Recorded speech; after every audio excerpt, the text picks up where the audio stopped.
Welcome back to New Age Parenting. In Soul Searching today, we are talking about examination stress. So let's try to find out more about this subject. Geetika ji, how handling failure? That's a very, very important thing, and a lot of onus comes on the parents. Because for a child, it's a self-esteem which goes low, and of course the peer pressure, the personality in front of others. Failure is difficult to handle. Yes, it is. But then again, it all comes from the support. There has to be tremendous support.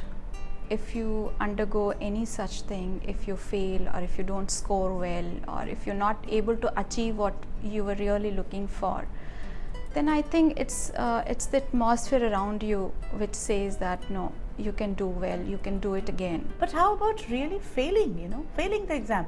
Is it the end of the road? Not at all. It is actually the start of a new beginning. Yeah. It's actually, you have come to know that where did you lack? You can do well in those fields if you work hard. Who is going to tell the child about it? Parents, obviously. The first priority is parents. And even if the parents are telling, even if the parents are supporting, is the child able to get out of it, the depression? If parents have actually told their sons and daughters, and if they are quite convinced with them, I think yes, they should come out of this. But if they are not coming out of this means that there is a sort of pressure behind them. As a parent, is it easy to handle the child's failure? As a parent, I don't think it is. Although in front of the child you may not express it, but yes, for a parent it is very difficult to handle the failure of your child. You always want to see your child doing good, but yes, if you know that your child has done his best, the efforts have been 100%, and even then the child has failed, then I think in that case a parent would be having a different outlook altogether, and then the support would be there. Then I think even as a parent, if I talk about myself also, I would say it's okay, you did your best, just move ahead. How about marks being the social status or the reputation of the parent and the child? Marks do represent that, 95% of, you just got the results, CGPAs. So 10 CGPAs, 9.8 CGPAs really mattered. So how about these marks as a social status? To a certain extent, but not really. I mean, that's not the only assessment as you just mentioned. Iman, what do you think? No, I think it is there. I believe that they judge according to the marks. This is a sort of negative thinking in our country. I'm sorry to say that, but there is, and we need to actually change this. You can't actually judge someone from his marks. You need to judge him as a person and as an individual, as a proponent human face. That's what I believe. Last but not the least, I want to ask you one question. Why do we study only for exams? Most of the kids do that. Why? Study just doesn't inspire us. Why? I think that's not true that all the students study all the subjects just for the exams. In case I like one subject, then I would be doing it regularly throughout the year. But the subjects I just want to pass in, those will be the subjects that I will study just before the exam. So that's what I have observed. It's like you have constant pressure from one side, and just your focus is that you have to get good marks for your parents, not for yourself. This is the focus. Instead of having a focus that you have to get good marks for yourself, you have to work hard. The pressure makes them to work for someone else. So that is what I believe. Yeah, This is the reason why do we study just for the exams.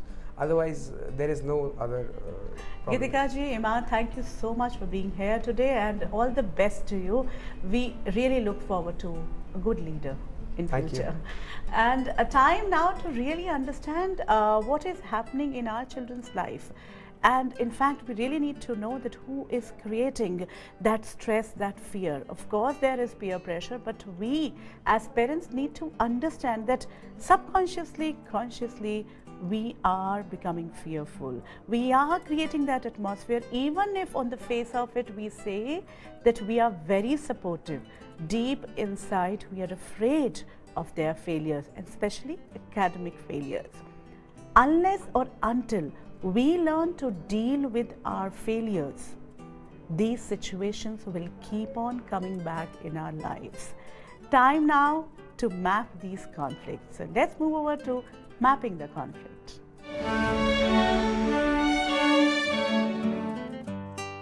Child's view. Exams are most fearful and stressful time in our life. There should be no exams in schools. Parents' view. Exams are a natural process, a part and parcel of every student life. Solution. Fear is not of exams but of results. Excessive pressure at school and home makes exam a battlefield. Child's view. Marks are the deciding factor for my acceptability amongst parents and teachers. Parents' view. Marks are of utmost importance. Otherwise, how will the child survive in this competitive world? Solution. More than the marks, your child's ability to handle exams in a stress-free manner shapes his personality and enhances his ability to handle challenges in life. Child's view. If I fare well in exams, my parents and teachers are happy and I get to do whatever I want. Parents' view. If my child is academically excelling, she is on the right track. Solution. Academic excellence is no criteria for your child's mental maturity. They need your constant guidance and involvement in their day-to-day life. Child's view. If I fail in my exams, my life is doomed. Neither my peers nor parents, teachers will respect or accept me. Parents' view. My child's failure is my failure. I need to restrict him from friends, Facebook, co-curricular activities so that he could focus on his studies. Solution. Failing in an exam is just an incident indicating either your child is uncomfortable with the subject, teacher, or is emotionally stressed. Help him learn to handle failure, as this learning will be for lifelong. We need to understand these conflicts are because of the different personalities we have, and of course we need to reach one solution, and that is why we have this segment, mapping the conflicts. We are getting a lot of calls and a lot of emails. In fact, one of the email I would like to take in this episode, and this is that there's a girl who doesn't want to disclose her name, but she says that I'm a second year college student, and I have a very reserved family, Nurisa, but I have a very dark complexion. My parents and family always demotivated me, but I'm a bright student and I got admission in Delhi University. About 6 months ago, I got into a relationship and it went on for 3 months with a boy, but now he has dumped me and I'm feeling very lonely and I feel like committing suicide because he was a high point of my life. And now he's not there in my life. It's because of I feel that I'm dark complexion. This is something we all need to understand, that why these personality traits. It can be low self-esteem, it can be anything which hinders my lifelong relationship with people. This girl, in fact, I would like to tell her that you are a bright student. You accept yourself that you are a bright student. Prioritize your life. Think about it, what is more important. Even if your family demotivated you, you have to understand spiritually, you had called for them. They are there for you, with you for the whole life. And even if they are saying that you're not good, even if they demotivate you, you'll have to accept this is your learning. Getting into different relationships will not increase your self-esteem. It will only be your achievements and your inner strengths. Work on your inner strengths, understand your abilities, and then strengthen them, get your results, go back to your parents, make them understand that complexion doesn't matter, because for that you'll also have to accept it that it doesn't really matter. You are what you are. These are the few things which we really need to understand as parents, that one statement given by us can actually leave lifelong scars for our child.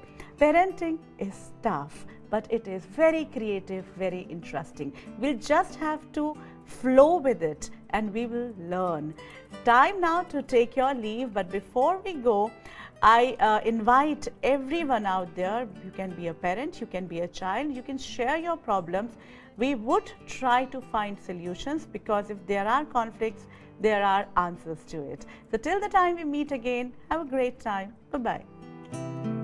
To know more about New Age Parenting Workshops, call now 971-871-9806, 011-4056-5900, or mail us at info@newageparenting.net.